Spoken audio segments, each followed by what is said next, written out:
Yo, what's up, everybody? Paul Hickey here with nooffseason.com, and I am here with the host of the F1 Card Strategy Show, my main man, Greg Lanctot. We are excited to bring you episode 2 of the F1 Card Strategy Show as part of the nooffseason.com content network. Greg, great to have you, my man. Really excited to talk some F1. We've got, I think about, if I counted correctly, there's about 18 races left in the season. So I know we want to talk today about, your top 3 to 5 buys. I know we want to talk a little bit about some of the new people coming into the hobby and what they should do investing in F1, some smart plays, things to avoid potentially, and talk a little bit about 2020 versus 2021. So without further ado, Greg, thanks for joining us, my man. Great to see you and talk to you as always. It's good to see you too. I got to say, I'm a little jealous about 2 things. A, you're tan, since I know you were on vacation in the past 2 weeks. And B, your Topps t-shirt, which is straight fire. So congratulations. If you are watching the episode on YouTube right now, Paul's t-shirt, Topps is absolutely outstanding. And I will probably go somewhere online and try to buy it. I would like these Lids store to have some Topps t-shirts from now on. Let's see if that happens in the future. Thanks, man. Well, I didn't realize I was tan, but I'll take it. And then, hey, if you want to buy one, my friend got it at, I think, online at a store called Homage, starting with an H. So the store Homage is, I think, like vintage brands, but it's like a really soft, tee. So it's comfortable. And thanks for the love on the t-shirt. So check out Homage if you want to. Maybe they still have some Topps gear and maybe some other vintage brands that you might grab. Yeah, I see they have some Batman t-shirts and all that stuff. So okay, sorry guys, the fashion it's the last thing we ever plan on talking about is fashion on this show. So don't worry, that's probably the last time we'll ever talk about fashion. Paul, it's my turn to ask you now. Did you have any F1 pickups in your card collection in the past days? Yes. There's a young man that I've been bidding on heavily, and I did win one of his cards, and I'm actually in the mix to maybe go big. I want to get your take at some point in the show on this guy, and I think you know who it is. Do you want me to unveil it now, or do you want me to wait until you get into your top 5 buys? Because I think he might be in your top 5 buys. Are you talking about Theo Pourchaire? Yeah, I wish I could say it like that. I say Theo Pourchaire, which is definitely not as French or correct as I would like to be. There's always a correct way to say things. I mean, my first language is French, so of course I've been saying names in English with different kind of accents. I mean, yeah, Theo Pourchaire and Charles Leclerc, and I like the 2 other. Well, Charles is from Monaco. He's not from France, but still his name is French. But Esteban Ocon and Pierre Gasly are very easy to say in English. It's another ball game for Leclerc and Pourchaire. So I understand the struggle. Yeah. There's no problem there. Theo Pourchaire. That's not bad. We're getting somewhere. Pretty bad. That's pretty bad. Like it. Thank you. You're very nice. So you bought a Theo? Let's call him Theo for the purpose of the show. Yeah, so Theo, I bought a Theo, and I ended up getting, so he's got an autographed refractor in the 2021 Topps Chrome set. It's a Future Stars designation, which I think is cool. And it's out of 391, which is an interesting number. I'm not sure why they did that. Maybe maybe somebody can let us know in the comments. But it's out of 391, and it was already graded, and it's an SGC 8.5 with a 10 auto, of course. So I got it for $375. It was listed as a buy it now at $499, and I went back and forth with the seller on some offers, and we landed at $375. So I was pretty happy about that. But be honest with me. What do you think? I'm not sure. There's a lot to consider, right? There's the fact that it's already graded. Is that good or bad? The price point, all that. What do you think? Okay. We're jumping in a lot of things there. Let's start with Theo's market right now. Yep.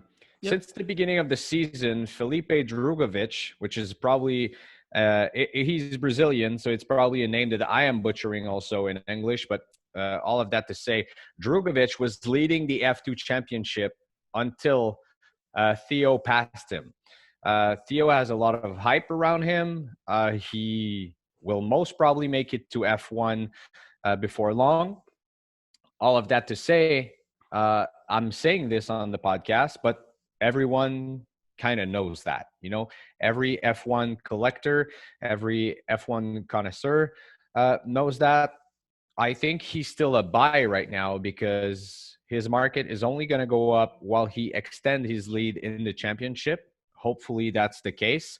And if he wins the F2 championship, then everyone will wait to see, where he will land in F1. Where will he have a driver's seat? So I didn't buy anything. I didn't buy any 2021 cards as of now. So I was waiting to see where the market was going. And to me, there are a couple of drivers that are interesting in the 2021 set. And Theo is one of them, definitely, because of his performance, also the hype around him. Um, what I would do is try to buy now any numbered or auto cards from Theo because they are his true first cards that are in the set. I don't think, because he's not in F1, I don't think he has the RC with the checker flag on his cards because he's still an F2 driver. But like Mick Schumacher last year, like Yuki Tsunoda last year, and also Guan Yu Zhou, his cards will always sustain value because they were his first through cards. So Theo is a buy right now. You got his auto graded, I think auto 10 and it was graded what, 9, SGC 9, something like that, for under 400. I think you can still get an auto for under 400 or a numbered for even under $100 right now. So to me, it's still a buy. It's still a great market. You also, Okay. okay, no, go ahead. No, I was just gonna kind of say that I was gonna kind of bring up a picture of the card on my screen so people who are watching can see the card. But I did buy it from a seller who had already had it graded, and it is a SGC 85. So I'm bringing it up. Here it is right here. And I mean, I think it's a beautiful card. I'm just curious as to your take on, the play related to it already being an 8.5, it already being in an SGC slab kind of thing. Well, you got it for almost the same price as a raw goes for, which is interesting again in the F1 market because raw cards are going very, very high compared to graded cards that are not 10. So if you look at any market right now, George Russell, Lando Norris, Theo, all the drivers, and we covered that in the first episode, but PSA 9s and SGC under than 10 are going for the same price as raw, basically, or the same price it would cost you to get it graded and get it back. And the true value is having a 10. If you want to buy a card to get it graded 10 from the 2020 set, good luck with that because there are a lot of misprints. It's a high quality product that has a lot of damages though, which is a shame. And the 2021 set so far seems to have a better rating average. Can I say that? Grading average.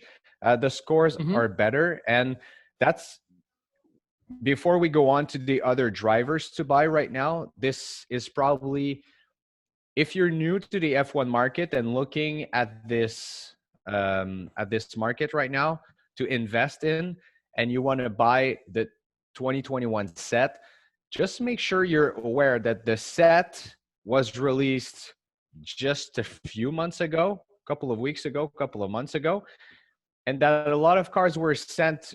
A lot of people bought the boxes, ripped them open, sent the cards to PSA, and are getting it back now. So I see a lot of cards listed on eBay, listed in Facebook groups, saying pop 1, pop 2, low pop. Yes, amazing. You'll be one of the first to hold in your hands a Mick Schumacher rookie, a Yuki Tsunoda, any Lewis Hamilton parallel, colors, auto, whatever. But these pops will go up in the next weeks. Every single day, I see people that get returns from PSA in different Facebook groups. There's nothing wrong about saying it's a low pop because it's true. It's just long term. We might see some kind of dip and then going up again. Of course, when we see, the pop counts going up on these cards. So that's just a little advice I wanted to tell everyone. I think we got to put it out there. Not saying that these cards are not worth it, but just not to buy the hype too much on a low pop card. That's all I'm saying. Yeah, that makes sense.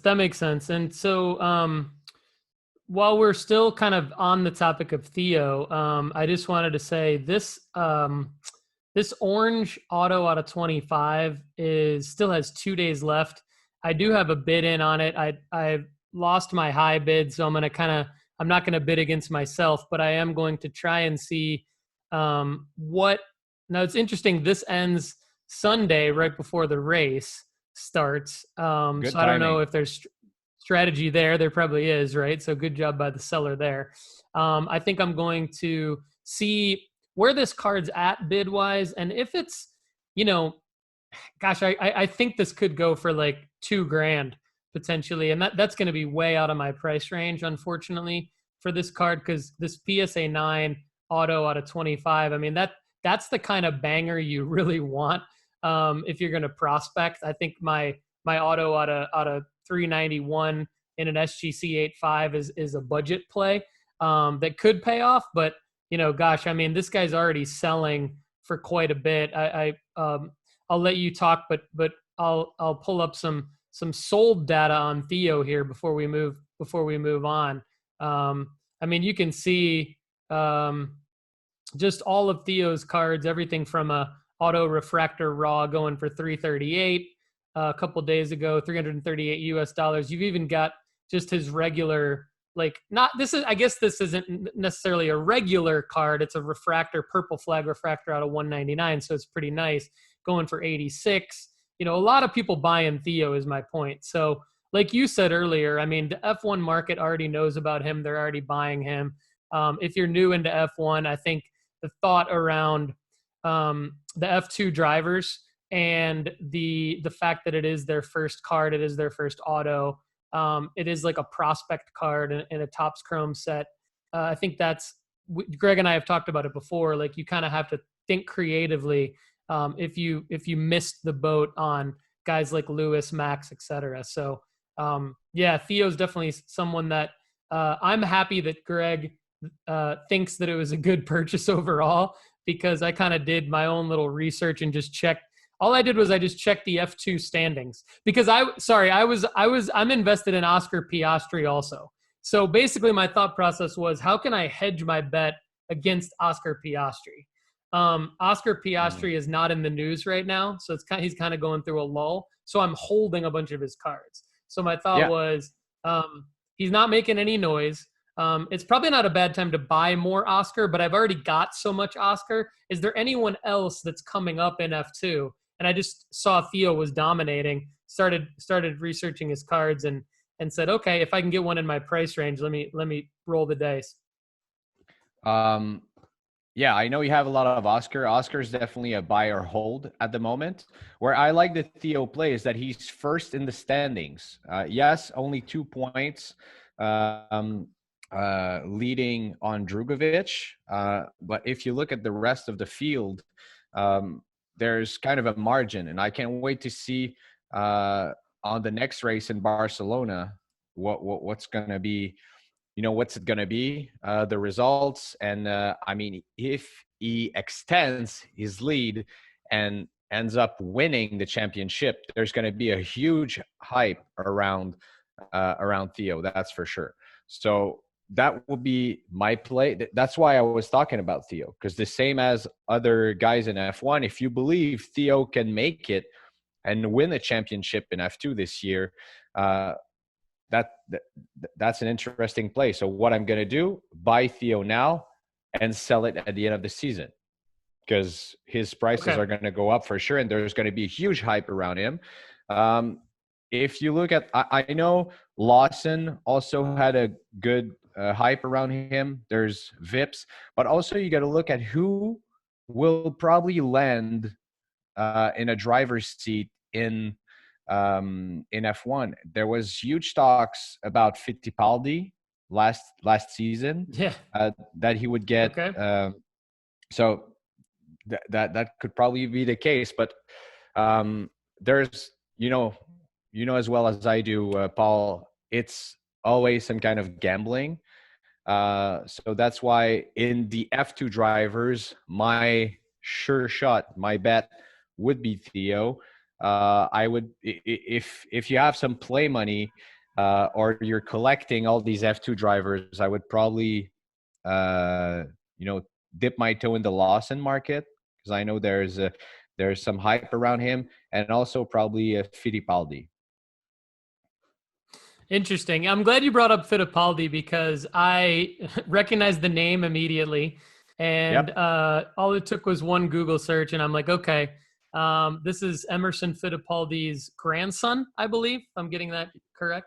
I think so. And so Enzo does not, to my knowledge, have any cards yet. He did not appear to me on the 2021 Topps Chrome No, he will checklist be as in the an next F2 set. driver. Yeah. Next set, So there'll be absolutely. some hype around him in the next set. There's actually like on eBay some business cards that are signed by him that don't look bad, but that's not necessarily a investable item. So interesting on Enzo Fittipaldi for the next set.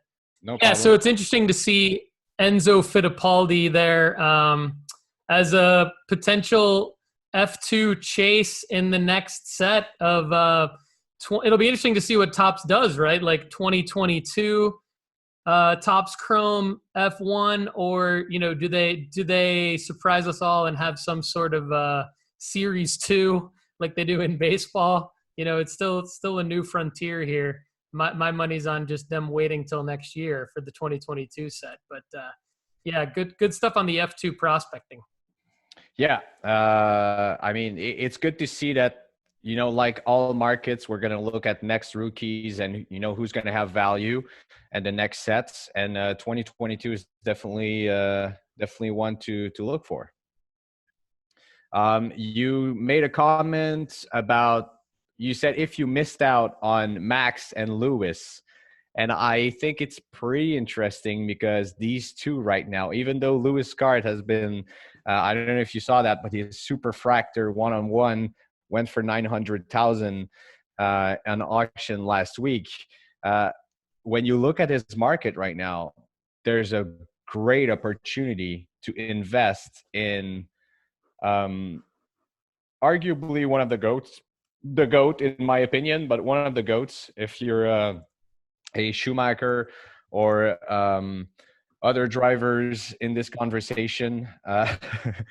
Um, there's been some kind of dip in the Lewis Hamilton market in some of his cards. If you look at, the results from the off season, yeah, I like that you're pulling all those cards out. If you look, there's some that have been up and a lot that have been down. So if you want to invest a few $100, I mean, one thing is for sure, Lewis is going to win a race again. Now, there's been talks about the performance in Miami, where if they don't get any upgrades on the performance,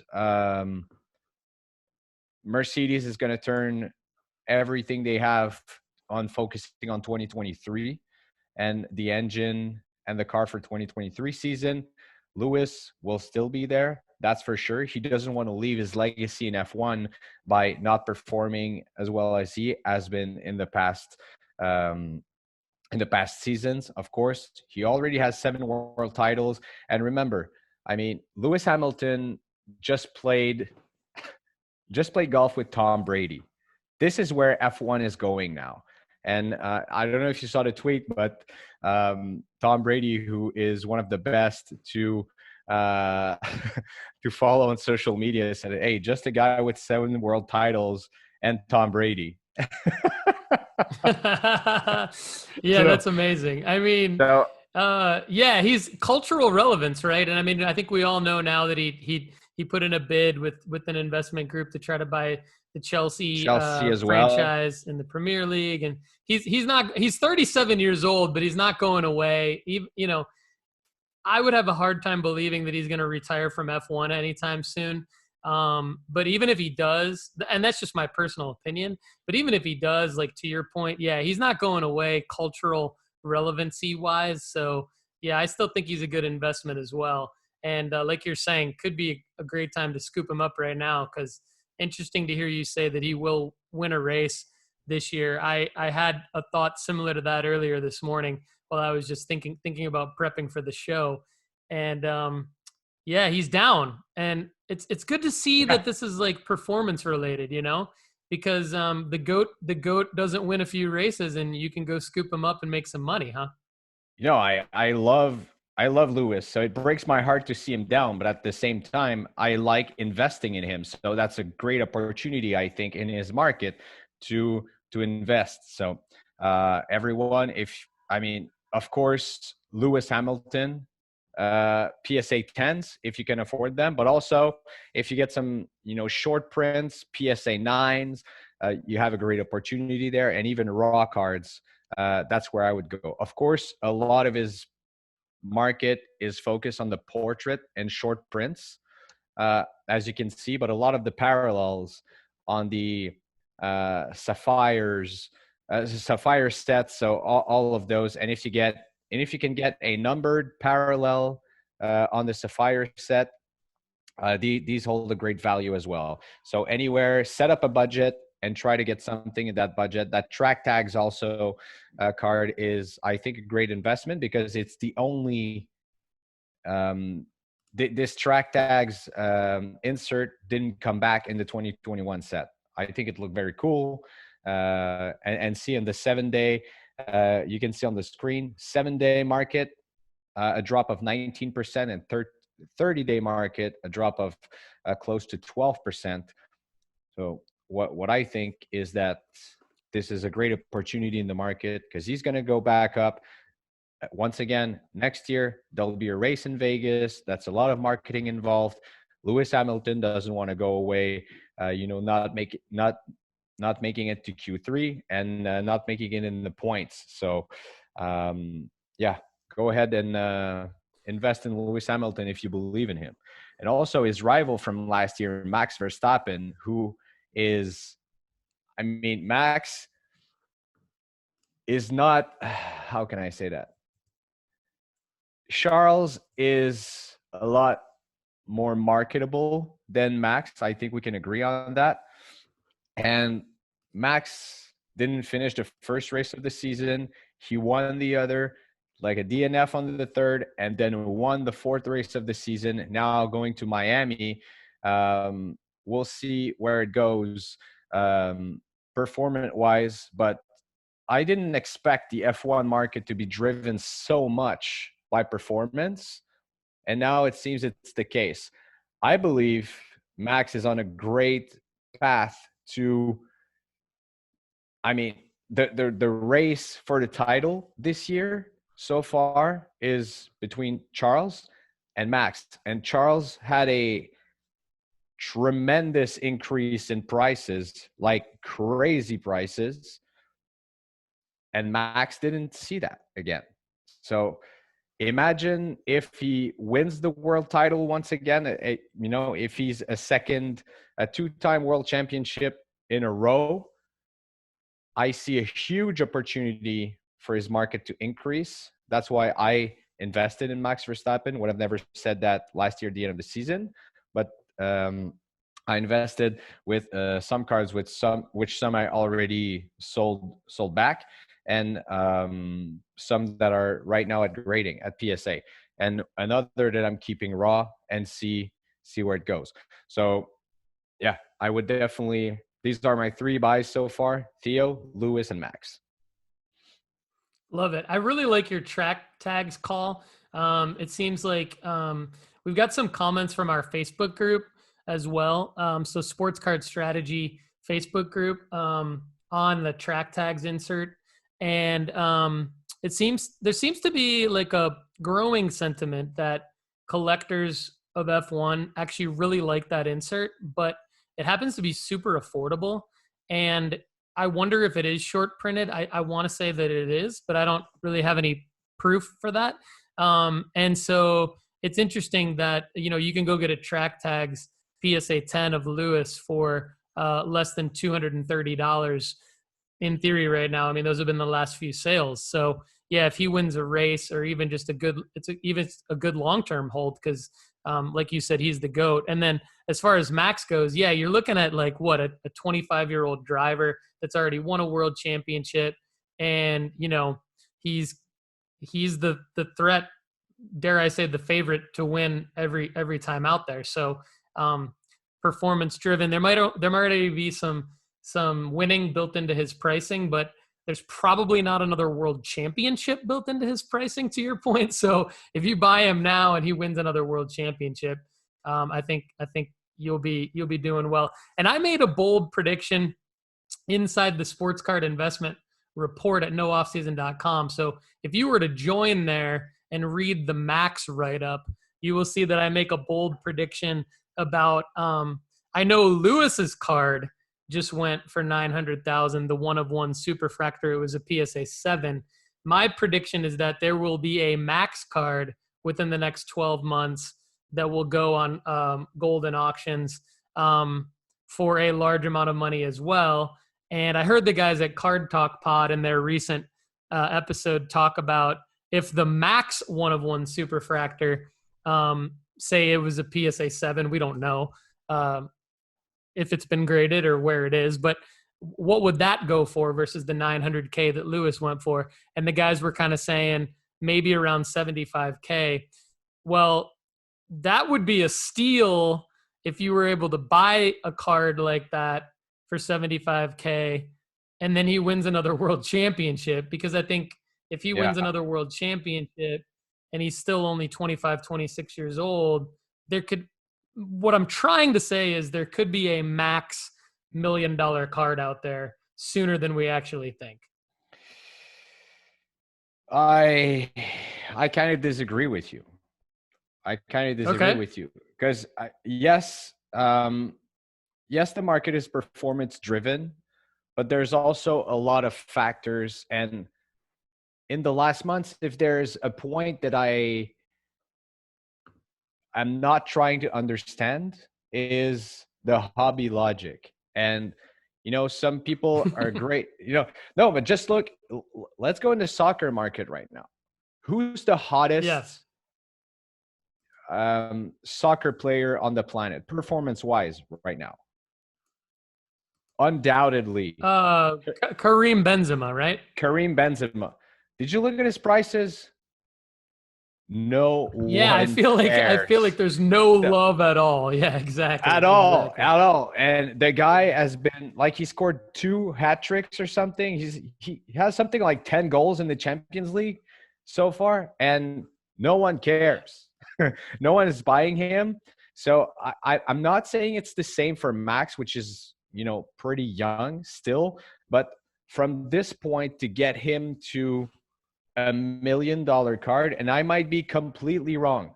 I mean, no one, I've been in touch with a lot of F1 collectors, F1 investors, when the golden auction went up, and I was predicting it would go for just north of 500,000, and everyone was so surprised it went up for that much.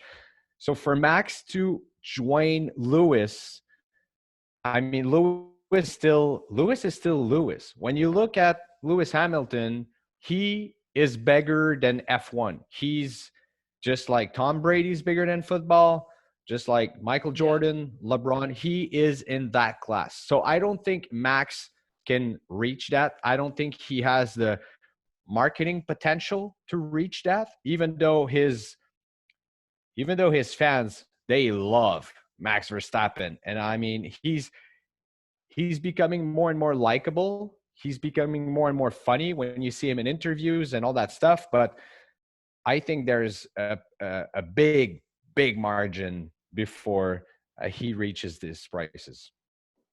Yeah.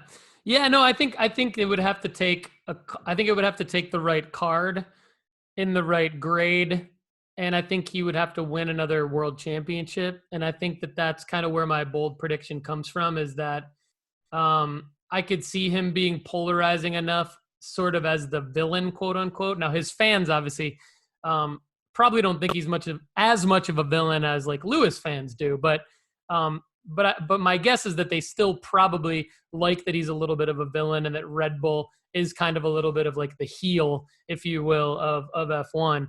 So it's interesting to think about. It's a bold prediction, right? Like it's one hot that take. I think it's a hot take. It's one that, you know, I could get roasted for, and you disagree with, and respectfully so. And I think could get roasted for it's gonna, too, you know? we'll see what happens, man. That's the fun of it. But I like Max for that reason. I see him as sort of if I had to equate it to basketball, which I try to, good or bad, I tend to compare across sports a lot because I'm kind of a storyline guy. So my storyline with Max is that he's sort of the Luka Doncic of F1 that already has an NBA championship, if you will. So I sort of think of like, okay, if Luka had already won a championship and was on the verge of another one, what would his, you know, out of 5 auto relic, you know, PSA 9, PSA 10, you know, like logo man, right? Like, and so F1 with the dynasty, or with the out of 5 autos, or whatever there is that's the equivalent of that in the Chrome set. And I don't know that there is one. I think that could be maybe the issue as to why a Max card wouldn't go for that much. But what I'm trying to say is, do I think Max is a guy that could have a card that goes that high one day, just like Lewis? I think, to me, the answer is yes. So yeah, but great stuff in terms of the buys. And hey, I have a question for you. I hope this doesn't take us in a wrong direction, but related to your guys, Max and Lewis, you know, Theo only has the 2021 set, but are there any 2021 cards at all that you would recommend people look at from Max and Lewis? If, you know, either way, yes or no, I guess why would it be something to either add or avoid to their investment portfolio? I think there are a few cards that are worth some, or that will be worth something down the line. I like the prints. I like the checkered variation. But I mean, we're still very early. I mean, 2021 Sapphire hasn't been released yet, and we had no word from Tops so far, so we don't know. Dynasty also will be released, but in the 2021 set, there's a few cards. The ones that I like the most in this set, and it might be personal taste, but I see also the pricing, are the image variation with the helmets on. And there are very few drivers that have these helmet variations. And I know Max and Lewis are in there. There's also, I see you're showing the different ray waves. But I mean, as far as the portrait goes, I would still go for, you know, low numbered cards or autos. That's where I would be in my opinion. Yeah. Or the image variation. I mean, the Lewis refractor with the helmet on goes for graded a couple of $1,000. and is absolutely beautiful. There are different, also numbered. I know with the Ferris wheel, the Shoei, the famous Shoei on the podium with Mm-hmm. Daniel Ricciardo. So these cards are pretty cool. But so far, yes, it's the second year of this set, so we're still. Uh, this market is so young, and you can agree with me. There's Yeah. the baseball market is literally more than 100-year old. Same Yeah. for almost same for hockey, and same for a, a lot of different market that have been there for a lot of years. And the F1 is officially the second set that's going out. For sure, we can find different cards from '92. You see the Futera there, 2006, from when Lewis was in F2. That's going for north of six figures graded, which is, Mm-hmm. yeah, that's it. And it's a PSA 8. So it's super young, but it's still second year. So I would stick, when it's not first year, I would stick to low numbered autos, or rare variations. Sorry about that, but Mm-hmm. that's where I would go. Other than that, if you want to look and start to invest, I mean, if we're talking to collectors and they might be saying, "Hey, Greg, I think the set looks good. I'm gonna buy this set." Well, have at it. The set looks good. It's amazing. I don't think it's going to lose some value.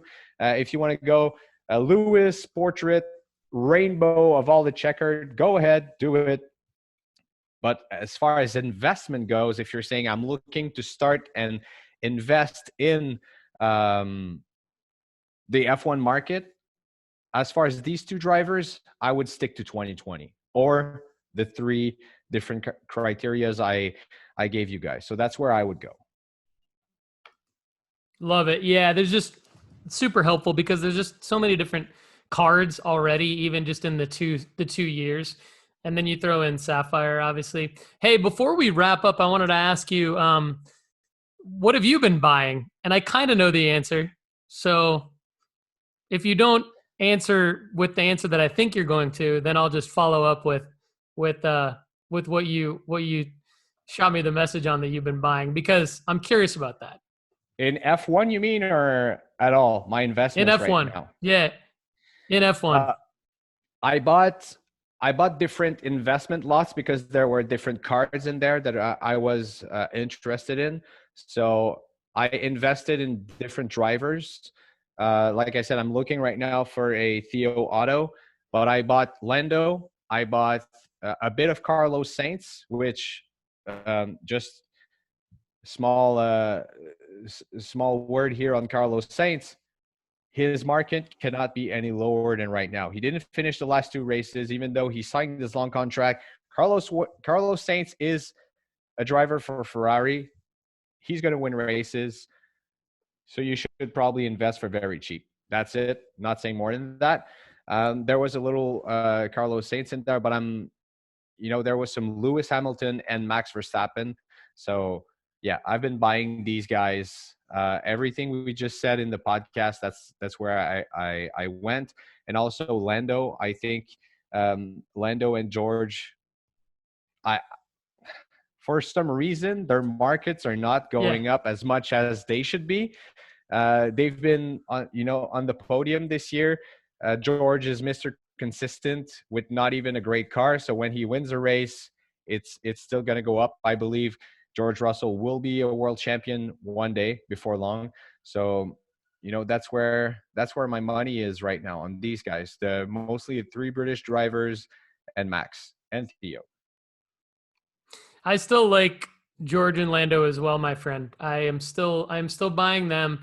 I'm trying to buy the guys that I believe will be the next Lewis and Max, even though it seems weird to say, because Max is only 25 and Lewis, I hope, still races for a long time. But I think the next winners, if you will, hopefully there's some more parity in F1. We've already seen a little bit, and Lando and George, I think you and I agree, are kind of the next two guys. And the next two guys to compete. Obviously, we talk about Theo and Oscar as the next guys like to get to F1, right? But in terms of like competing and winning races, Lando and George, hopefully. So I wanted to ask you, 2020 Topps Chrome Sapphire. I think you copped a box, a hobby box, or you're looking to buy hobby boxes?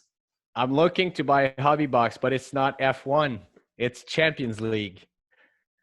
Oh, okay. I see. I misread your I misread your message on Facebook. Yeah, I got you. That makes sense. It's Champions League, my friend.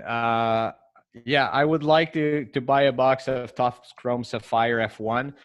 It's way out of my price range for now, even though if you buy a box now, this is the most beloved set. It's super expensive, but once again, what's it going to be worth in 2 or 3 years from now? Probably twice the price once again. So yeah, it's Topps Chrome Champions League. So we can probably talk about it off the record if you want. That's way more in my price range for now, investment wise. Yeah. Awesome. Love it.